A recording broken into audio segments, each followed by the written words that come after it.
السلام علیکم ورحمۃ اللہ وبرکاتہ، نحمدہ ونصلی علی رسولہ الکریم، اما بعد، اعوذ باللہ من الشیطان الرجیم، بسم اللہ الرحمن الرحیم۔ حدیث مبارکہ حضرت محمد صلی اللہ علیہ وسلم سے پوچھا گیا، کون سا عمل اللہ کے نزدیک زیادہ پسندیدہ ہے؟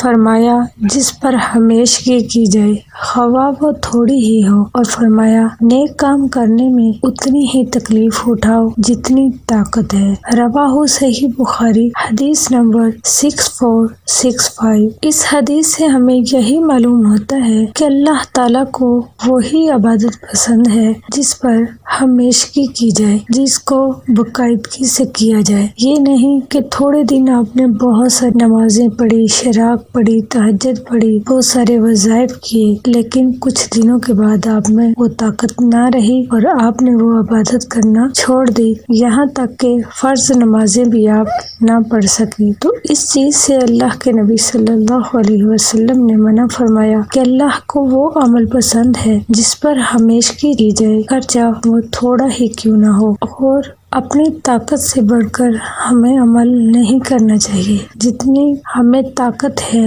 ہر روز عمل کرنے کی، ہمیں اتنا ہی عمل شروع کرنا چاہیے اور اس عمل پر ہمیشگی کرنی چاہیے۔ یہ نہیں کہ کچھ عرصہ کیا اور پھر کچھ عرصہ چھوڑ دیا۔